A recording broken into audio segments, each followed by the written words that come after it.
Hey, what's up everyone? Timothy here. I'm here with a standard deck tech video. The reason I'm doing this is because I've been playing a deck that I think is really fun. It's kind of out of the box. It's not net deck type style, and it's just very it has a lot of moving parts, and it's actually pretty competitive.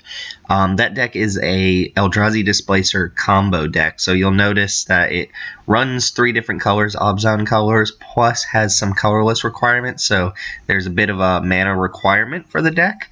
And as you'll see from the combo, it pushes you into at least 3 different colors from the get-go. I thought I would share this deck with you guys to kind of get your opinion and kind of get the juices flowing for anybody else who may want to play something like this. I should let you know that while I am normally a limited player, I always have a standard deck on hand, and I am not a net decker. I like to do my own brews. I like to come up with my own strategies, and this is a good example of the type of decks that I like to play. So, the first question is, why should I be playing this deck? Well, like I said, there's an infinite combo in standard, which we don't get too often. I think Jeskai Ascendancy gave us one, but that was kind of a finicky deck. This deck is actually just pretty good and pretty fun to play. But for those of you who aren't aware, the combo runs around these 3 cards. You need to have a Displacer and a Cutthroat in play, and then you need to cast a Brood Monitor. And what Brood Monitor does is when he enters the battlefield, you get 3 Scion tokens. The Eldrazi's you can sack for 1 mana. Well, when you get those Scions, you sack all 3 of them immediately. That triggers Cutthroat 3 times. Your opponent loses 3 life, you gain 3 life, and then the 3 mana you get from the Eldrazi Scion you use to trigger Eldrazi Displacer's ability, which costs 3 mana conveniently. You target Brood Monitor, it exiles, immediately enters back on the battlefield, you get 3 more Scions, and you rinse and repeat. Every time you sack those 3 Scions, you're draining your opponent for 3, and you can do this infinitely if it doesn't get interrupted. Now, it seems kind of a stretch. Brood Monitor is a little bit off from a standard playable card, but as I'll say later in the video, it's actually a solid addition to the deck, and we're not going hard on the combo. This deck does not need to combo in order to win. I like to make an emphasis on that the deck can win without the combo. The combo just happens to be there. This is competitive. It deals with a lot of the cards that are currently in the format, with Displacer being kind of a powerhouse. I don't think people respect how strong Displacer is in this format. It just deals with so many things for such a little cost. Also, one thing that's really cool about this deck is that the infinite combo plus most of the other cards in the deck will survive the next rotation. I'm talking about the next rotation. When Dragons and Origins goes out, this deck loses a little bit, including its most powerful card, which I'll get to, but the combo is intact, and a lot of the rest of the deck is intact as well. All of these cards are from Battle for Zendikar or Oath of the Gatewatch. And as you'll see, there are a couple of additions from Shadows over Innistrad. Now, first thing I'm going to do is give you kind of a look at the creatures and spells in the deck.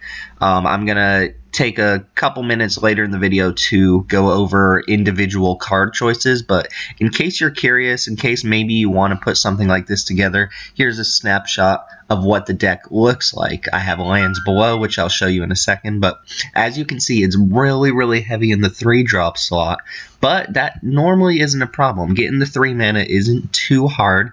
You have a lot of value creatures to play on turn 2, and of course you have Collected Company, which is going to give us a lot of those 3 drops without the mana investment. On the high end, you have Archangel Avacyn, which just absolutely has to be here, but could be cut for budget reasons. And you have the double Brood Monitors, which I'll explain why I'm only playing 2 of them later in the video. You'll notice there are not very many non-creature spells, and that's due to Collected Company. There are a lot of 4-ofs, and I'm very confident in all the 4-ofs of the deck. A lot of the cards that aren't 4-ofs are kind of experimental cards that I've been working around and could be replaced with other options that maybe haven't come to mind for me. But I'm very confident in all of the 4-ofs in this deck. They all make the deck tick in a particular way, and they all serve a very specific role. Declaration in Stone, Anguished Unmaken, Avacyn, and Deathcap Cultivator are the new additions to this deck. And I'll talk about other alternative cards that could be put into this deck or the sideboard later on in the video. But here's a snapshot of what it looks like. Curves very, very nicely, has some good top-end cards, and works very, very synergistically. Well, moving on to the land base, one of the biggest points of feedback I've gotten on this deck is that the lands are very, very spread out. A lot of people suggest that I look to unify the land base a little bit more. This is post-rotation. I used to play the same mana base as everybody else, involving fetch lands and battle lands. And, of course, we have these new, I believe, hand lands or whatever you want to call them, shadow lands, that kind of make things complicated. But I'm okay with the mana composition here. It's been working just fine for me. We do need to be able to provide 4 different colors, and we need to be able to do all of them pretty consistently. But I've never really had a problem with missing a color, thanks to cards like Evolving Wilds and Oath of Nissa above. As long as we can get our green mana, we're usually set for the rest of the game. There isn't as easy fetching, which is why I play Evolving Wilds now that fetch lands are gone. And a lot of our lands do come in tapped. You'll notice the 5-man lands plus the Canopy Vistas and Fortified Villages are not 100% of the time untapped, as well as 3 Evolving Wilds. So we play a little bit of a slow game. That's why I like to play 3 of each of the Pain lands. Not only because they provide colorless mana, which is relevant for us, but because they are untapped sorcerers, and it is important to have those untapped sources in this deck. Also, the 1 Westvale Abbey made it into the deck, which I'll explain a little bit more later, but it taps for colorless mana, which is relevant for us, and it's the type of card that if you can pull it off, you might as well play it in the deck. It doesn't hurt the mana too much. In its slot, I was playing 1 Wastes. Since I'm playing Evolving Wilds, being able to fetch Waste is a nice option, but Westvale Abbey is just more of a card than a Waste is, and having that Waste out of the deck hasn't really hurt the deck too much. So if you do decide to play something similar to this, you can go ahead and mess around with the mana base however you feel like it, but I'm confident with what I've got here. 5 man lands, 2 hand lands, 2 battle lands, 5 basics, 3 Evolving Wilds, 6 Pain lands, and the 1 Westvale Abbey. Now let's talk about individual card choices. Oath of Nissa and Elvish Visionary are some of the most important pieces of the deck. Not the strongest cards, not the most important cards, but they make the deck tick very, very well. Oath of Nissa is the only 1-drop in the deck, and having it in your opening hand means you can keep some ridiculous hands. If I have Oath of Nissa plus a green source and that's all I have in my hand, that makes that hand a lot more keepable than if I didn't have a green source or if I didn't have Oath of Nissa. I found that this deck does not actually mulligan a lot because of cards like Visionary and Oath of Nissa. If you have that green source early, then you have these cards that kind of dig for your other mana. Oath of Nissa is especially good. It lets us look for certain creatures, lets us dig for creatures when we don't need mana, and it's just altogether solid card. Visionary is very, very nice. We're playing kind of an attrition game here, so even later in the game, drawing a Visionary is not terrible. The 1/1 body isn't going to do very much, but like you saw, we're playing Cutthroat too, and having these extra expendable creatures makes Visionary's body a little more relevant. But I like both of these cards quite a bit. It does mean that green is our most important color, so if you're deciding what to get off Evolving Wilds or deciding what tap land to play first, I would usually default with the green land. Now, moving on, we get to kind of the value creatures of the deck. The creatures that care about our stuff dying, and you do want your stuff to die a lot. Zulaport Cutthroat, like I mentioned, is part of the combo, and having him out means that your opponent is not safe if you have this plus one of the other pieces and cards in your hand. Your opponent will probably go for Cutthroat before most of the other creatures. From what I've noticed, Cutthroat is one of the ways that this deck usually wins without going for the combos, simply because you have so much attrition over the course of a game. Things like Eldrazi Scion tokens and Reshapers that get more creatures, and you can drain your opponent out very quickly over the course of a game. Catacomb Sifter is a very, very good card. Very unassuming card from Battle for Zendikar that's made it into Standard and has really proven itself. It comes down with a Scion, so you're getting 3 power, 4 toughness worth of stats. And that Scry is super relevant, especially when our creatures are dying a lot. It also... That Scion is also useful because you can sack it for colorless mana to cast things like Reshaper or activate Eldrazi Displacer's ability. I also like Catacomb Sifter against burn decks or really fast Atarka-style decks because it gives you 2 bodies, and if you're really pressured and you need a blocker, you can kind of use Sifter to leverage multiple blockers against multiple attackers while also getting that scry towards something that's going to bring you back into the game. Eldrazi Scion tokens also represent instant speed drain effects when you have Cutthroat on board, so your opponent has to figure in calculations where you might be able to sack Scions to deal them damage or gain life, making Alpha striking a little bit more awkward for them.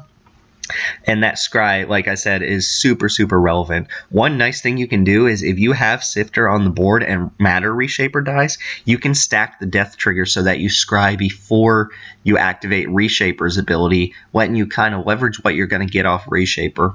Now, Reshaper is also a very important card, and it does stretch the mana base a little because you need that colorless mana. The only other thing that requires colorless mana in this deck is Eldrazi Displacer's ability. So if you were to cut Reshapers, you would also be able to cut on colorless sources and play more untapped lands, less pain lands, things like that. But I'm confident in the Reshapers. They help very, very much. They actually beat for a good bit of damage. A lot of times your opponent won't block them because they don't want you to get the value off of them. A lot of times you can hold them back and use them to trade with creatures like Sylvan Advocates or spare Reflector Mages that are floating around, and you'll be the one who ends up on top because you're getting the value off their trigger. The one thing I want to note about Reshaper that some people miss is that if you hit a non-permanent, regardless of what its mana cost is, you actually get to put that card in your hand, so there's no way for you to just lose a card on Reshaper. Sometimes you just hit a land, but that's fine. That land enters the battlefield immediately, and then Reshaper acts as a kind of ramp card. Reshaper is also nice to hit off Collected Company, which I'll get to in a couple seconds. Just all of these creatures here give you value out of your creatures dying, which will help a lot in the course of the game. You're playing an attrition game. These cards are the key parts to make that attrition work. Now moving on, you might have seen that Deathcap Cultivator and Nissa Vastwood Seer are just one-ofs in the list. Now these are kind of what I might call the flex slots. There's only one of each. They're not essential pieces to the deck. That's why I'm only playing one of each.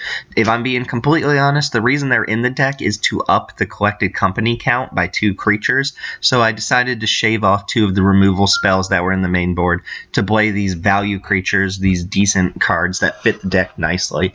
Deathcap Cultivator, like I said, it's not essential, but it does tap for 2 of our colors, and it is possible to get Delirium in this deck, but it doesn't come up very often. You have to have, I believe, Evolving Wilds to make it happen. Otherwise, you have to go instant sorcery land, creature, something along those lines. But Deathcap Cultivator does ramp us to 4. It does let us play our tap lands while still having mana to play creatures, especially by turn 3. One of the annoying things about this deck is that you do have a lot of tap lands, so you might be behind on curve. But if you can manage to play turn 2 Cultivator, then that sets you up for a turn 3 play plus a tap land without losing any tempo off of it. Very nice addition to the deck. I don't think I want too many of them since ramping isn't really what we need to be doing. But I do like having this one here, A, to up the Coco count, and B, to just kind of fix our mana for us. Sometimes we don't hit that black mana. Nissa Vastwood Seer is a card I'm trying out, a card that I haven't actually tested too much. It's the only way for us to get a Planeswalker in play, so the Planeswalker side is obviously another attrition-y type card that's pretty good, and just getting that forest when it enters the battlefield is pretty nice. Also, a good collected company hitting something that draws you a card, just like Elvish Visionary, is pretty sweet, and I'm pretty happy with the way that she's played out, even though if there's a better option, then I'm happy to hear it from you, because it's not, like I said, an essential part of the deck. Moving on, we get the rest of the creature base here. 4 Eldrazi Displacers is kind of... I was playing 3 at first, but I found out the card's so powerful that I just had to put the 4th in there. And like I said, it's part of the infinite combo. We really want to wow some people by comboing them out in Standard. They will not be expecting it until you drop that Brood Monitor, trust me. But Displacer just does everything in this format. It removes blockers, it kills tokens. There aren't very many auras floating around, but it knocks those off. It rebuys your own enter the battlefield triggers off of things like Visionary. It lets you get free scries off of your Catacomb Sifters. A lot of times we'll be in a board stall, and I'm the one who will come out on top because I'm using my Displacer to get extra Scions. I'm using those Scions to scry and drain with my Cutthroat, so on and so forth. Displacer just does so much, and it's a 3/3 for 3, which is solid. Not busted, but completely solid card. I cannot imagine cutting one of these, and I'm kind of surprised that I started off with 3. The card is very, very powerful. Archangel Avacyn is the only 5-mana card in the deck, but man, is it a card. If you've played Standard since Shadows over Innistrad, I'm sure you already have your Archangel Avacyn stories. This card is just incredible. One thing you'll notice, and this is going to sound ironic, and some people might just be very confused when I say it, but one thing that this deck struggles with is board wipes. Cards like Radiant Flames, Languish, well, Languish is a bad example here, but Chandra's minus ability. And Archangel Avacyn is a good answer to that, because you can flash it down and give everything indestructible. It sounds weird to say that because if Archangel Avacyn flips, it usually does the same thing. But there's a nice little combo between Avacyn and Displacer. If Avacyn flips and that 3 damage goes on the stack, you can actually use Displacer to blink it. Archangel Avacyn will come back in on its face side, give everything indestructible, and actually protect your entire team from that Anger of the Gods on the flip side, which is very, very sweet. You can do this at any time. You can use Displacer and Archangel Avacyn together to give everything indestructible whenever you need to. Very, very insane. Also, the flash on Avacyn is really nice because a lot of times you'll pass the turn holding up mana to use Displacer's ability or holding up Collected Company, and if you think your opponent might have something like a counterspell, Dispel specifically, or they might be waiting to kill your Displacer, you can flash in Avacyn instead. I do only like one of them. If I'm, again, being completely honest, I actually only own one of them, so I haven't gotten to test multiples, but I think one is fine. It's just such a valuable creature, and sometimes the flip side can be harmful for our own deck if we can't set it up right, that we don't want to jam too many of them in a... we also want to keep our curve kind of low, kind of towards the 3-drop to make Collected Company as good as possible, and that's why I only play one of these. One last thing on Avacyn is that it flips whenever a non-angel creature dies, and we are playing Scion tokens in this deck with Catacomb Sifter and Brood Monitor, so you can actually flip this whenever you need to by sacking one of those Scions. I think some people forget that Avacyn won't flip until the next upkeep, but that's fine. Just keep it in mind that those Scion tokens give you an instant speed way of letting one of your own creatures die, letting you flip Archangel Avacyn at will. Absolutely insane card. And then finally, Brood Monitor is it's a weird card. It comes down and it actually provides you 6 power, 6 toughness worth of stats for 6 mana. Very, very good, and is essential for comboing off. Brood Monitor is the piece that lets you make the infinite triggers off of Displacer because of those 3 Scion. But the card itself will often not do very much when it comes down on its own. It will provide you a bunch of blockers, which is nice, and a lot of Zulaport Cutthroat triggers if you're missing the third piece. But the card's a little bit too expensive, so I never want it in my opening hand. That's why I shaved it down to 3. It's actually the weakest card in the deck, which is saying a lot since it's still a decent card.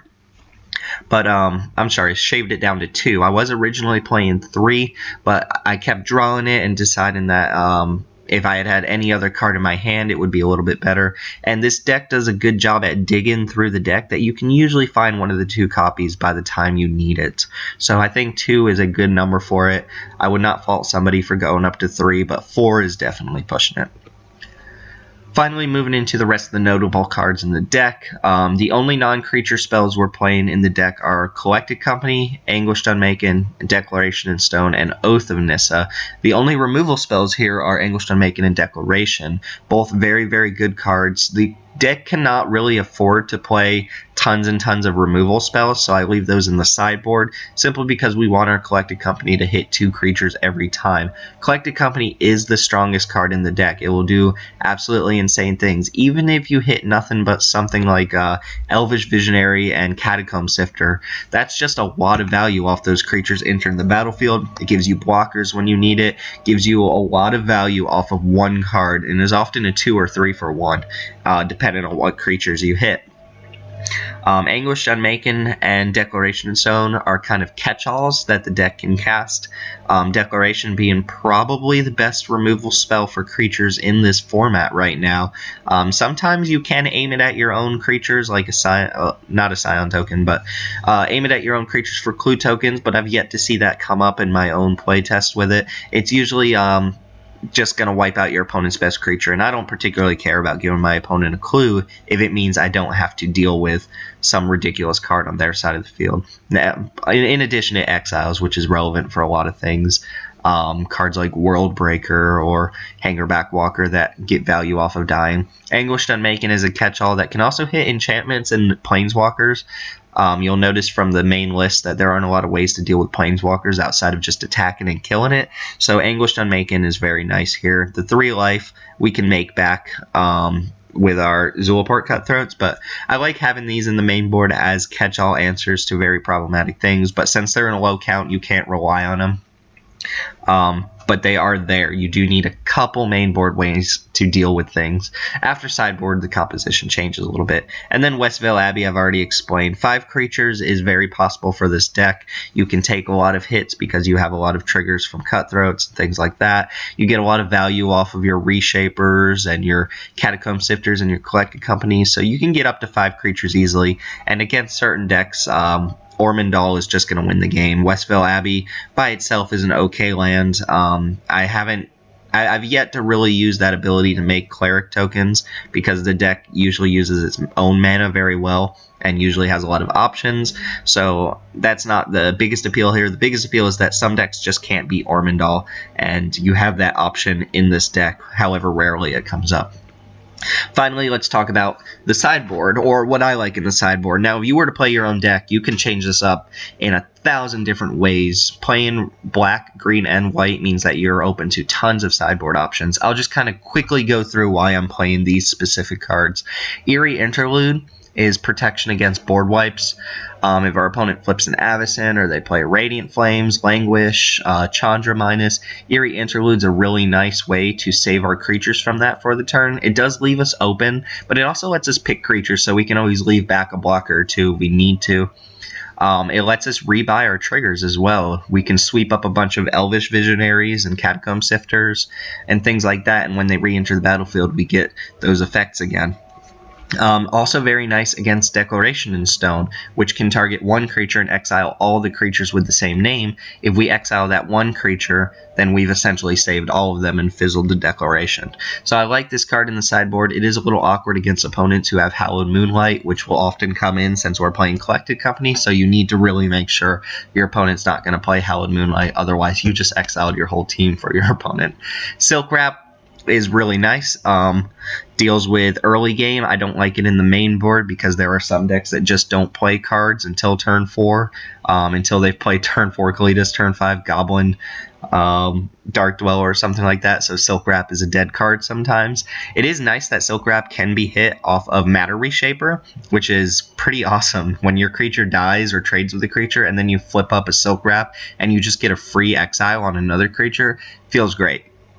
Hallowed Moonlight, again, it harms our deck. It's a very good sideboard deck against us, and it can actually hurt us if you play it at the wrong time, but it comes in against other Collected Company decks. It's very good against cards like Secure the Waste that just make tons of creatures at once. Good against things like Hangerback Walker or Foundry of the Councils, Pian and Kieran, cards like that that make a bunch of dudes without casting them. But you have to be careful the way you play it because it could also harm our side of the field. If you somehow play it on the same turn as a Brood Butcher, you're going to lose all those Scions. One nice little note about Hallowed Moonlight is the way that it combos with Eldrazi. Excuse me, Eldrazi Displacer. If you cast a Hallowed Moonlight and then you blink something with Displacer, it's actually permanently gone because it'll be exiled when it comes back into the battlefield, which is super sweet. 5 mana combo. Also, Moonlight draws you a card, so at the least you can always just cantrip it. Heretical Healer and Fleshbag Marauder usually come in together. I was playing Liliana in the main board, but I found that it often just ate a removal spell. It was kind of hard to flip it. People would not block the smaller creatures, and it would die before anything else died. But I like bringing it in alongside Fleshbag Marauders because Marauder lets you kill your own creature very easily. Marauder comes in against more control decks that play less creatures. It's a good answer to cards like Dragon Lord Ojutai and Ulamog, as it just forces them to sacrifice something on board, and if they only have those 1-2 creatures that they're relying on, this is going to do it for them.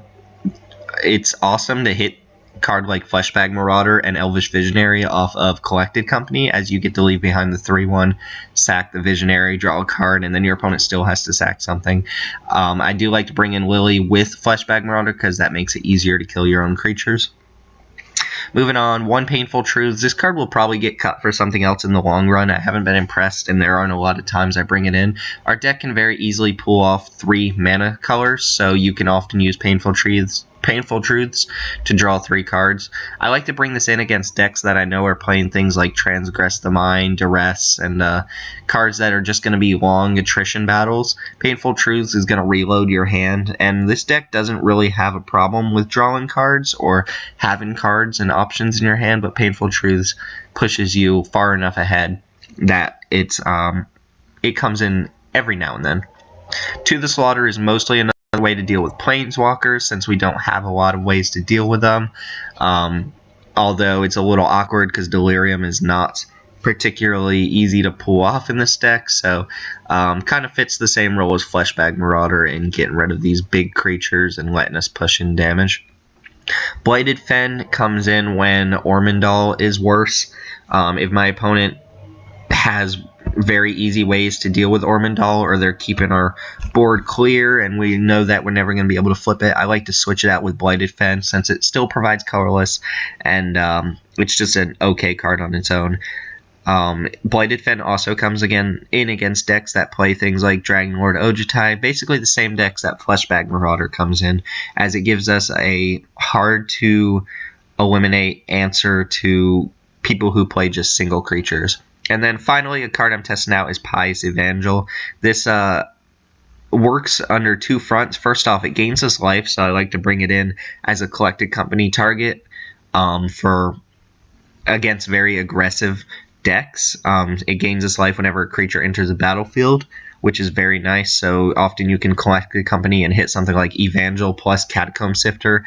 Then you suddenly have 3 bodies and you gain 3 life. Plus you gain more life every time a creature comes in. And the flip side is actually relevant here because it has the same exact ability as Zulaport Cutthroat, but it's harder to kill than a 1/1. 2/4 is going to be much harder to kill and doesn't get swept up as easily off of cards like Flaying Tendrils and Radiant Flames. So it's a card I'm testing out, but I've been pretty happy with its performance so far. And then finally, kind of some options that I've been considering or have considered. Traverse the Ulvenwald is very similar to Oath of Nissa, but it's a lot worse in this deck because Delirium is not as handily enabled. It does let you search for a basic from the get-go, but I don't think we really need to worry about that. If you could pull off Delirium or change the composition of the deck to trigger Delirium more efficiently, then the Delirium ability here could fetch you one of the combo pieces, which is really nice. Duskwatch Recruiter will very likely replace Elvish Visionary when they rotate, but I've considered a split already just because the flip side makes our creatures cheaper and the front side helps us look for creatures. It's an altogether good value card and could very easily justify its spot in place of Elvish Visionary. A 2/2 for 2 is going to be a little bit better than a 1/1 for 2. Clip Wings might come into the sideboard against cards like my opponents opposing Ormandals or Avacyn's, but I've noticed that Displacer does a pretty good job of dealing with those things that I haven't felt it necessary to bring in Clip Wings. Ever After is pretty sweet because it lets us run out our combo pieces early, and if they die, we can get back 2 at the same time. Good attrition card, but a little bit too expensive. I may test it out, but as of right now, I don't think it's going to make the cut. And then Surge of Righteousness was an altogether good card before the recent rotation, since every single deck in the format was playing black or red creatures. I actually mainboarded Surge of Righteousness. That's how good it was. But I could see this being put back into the sideboard against the Tarka-style decks or these Mardu decks and things like that that are playing just big creatures later on. And then finally, the last thing I wanted to note was Flare Drone and Impact Tremors are alternative cards to Zulaport Cutthroat that can also cause an infinite combo with Eldrazi Displacer and Brood Monitor. Flare Drone works the same way, except when the colorless creatures enter the battlefield, it deals damage, rather than when the creatures are sacrificed and die. Same goes for Impact Tremors. It's not very practical to play red anymore, but I do want to note that before the rotation, I was playing a 4-color deck, which was basically everything you've seen so far, plus Flare Drone in the main board, to give us another out for this infinite combo. So last things I'll talk about until I wrap up are the strengths and the weaknesses of the decks. Cards that we're good against. Cards that Megamorph are actually very, very bad matchup for Displacer. A lot of times your opponent will play Den Protector as a 5-mana card, but a lot of times they play it down for 3, and they might not be suspecting it. If you use a blink effect on a morphed creature, it leaves the battlefield and then it comes back in face up, and at no point does it flip, meaning that they don't get the value off of cards like Den Protector or Hidden Dragon Slayer, things like that. We're good against Hangerback Walker. We're especially good against Hangerback Walker because Displacer can just exile it, and then it comes back in as a 0/0, and they get no value off of it. So a lot of times opponents will board out Hangerback Walker against Displacer because it's that good of a matchup for us. Same goes for tokens. There are a lot of token decks being played, and Displacer, for every 3 mana you invest in it, you get to essentially just kill a token. Ormandal is a chump against us. If your opponent wants to sack 5 creatures and flip this guy up, you can blink it as well and make your opponent's life very sad. And then targeted removal 1-for-1s don't really get your opponent there. We are able to flood the board quite easily, and I know I've said it a bunch of times, but we're playing an attrition battle, so these 1-for-1s, things like Fiery Impulse, Roast, so on and so forth, are not very good against us, since we can easily get critical mass of creatures onto the board. And then these late game cards, these control decks that play things like Dragonlord Ojutai and Ulamog, the Ceaseless Hunger, we're decent against those. Again, Displacer's fine against all of them, but we have a lot of sideboard options that help us deal with it. Now, what are we bad against? We're bad against a good number of things, too. I'm not acting like we're tier 1 and we're going to take down everything. Radiant Flames, Chandra, these just kind of show these board wipers, these cards that can come down and -3, -4, something like that. Everything on the field. It kills pretty much every card in our deck. Now, one thing that helps mitigate that is that we have a lot of death triggers. A lot of times reshapers will replace themselves, catacomb sifters will help us scry towards new answers, and Sideboard Cutthroat will give us value off our creatures dying by draining our opponent for a good 4, 5, 6, or a big chunk of damage. Radiant Flames is also on the downfall. So the cards you really need to be looking out for are things like Languish, Kozilek's Return, Chandra, etc. Cards with enter the battlefield triggers like World Breaker and Goblin Dark Dwellers are a good matchup against us because our primary means of dealing with creatures is through using Displacer's ability, and we don't want our opponent to be able to come back in and reuse their ETB triggers over and over again. So a lot of times we end up at a standstill where we're blocking these type of creatures with Scions rather than blinking them and trying to get in for damage. Hallowed Moonlight, for all the reasons I listed before, is good against us. It's a very good card against Collected Company, and it's very likely to come in against our deck since we have things like Matter Reshaper, Brood Monitor. It just shuts down our combo. So I would expect to play against it, even though now that Rally the Ancestors is out of the format, people may not be playing as many Hallowed Moonlights in their sideboard as before. And then finally, Kalitas is just a nightmare card that I hate playing against. Note that it doesn't actually stop us from using our infinite combo, since it doesn't stop non-token creatures from triggering on death, but it does stop a good number of the deck. It shuts down Catacomb Sifter when other creatures are dying, and it shuts down Matter Reshaper. There's nothing worse than having a Matter Reshaper die and not getting a trigger off of it. So Kalitas is the type of card that I play main deck removal for Anguished Unmaking and Declaration in Stone because it's just very, very annoying.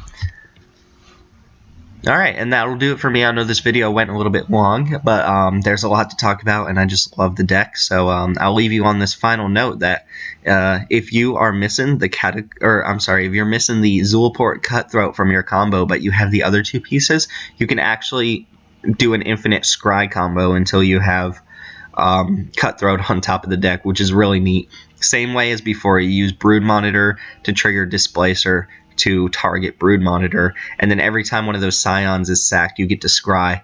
So you can dig until you have your deck perfectly aligned to draw your Cutthroat. So I would like to know what your opinions are. I'd like to know if anybody's played kind of their own version of this combo deck. And as always, just like, comment, and subscribe. I'll do more of these videos if there are more decks. I do play a couple other decks in Standard right now. I think it's a lot of fun to play in this post-rotation. But thank you guys for watching.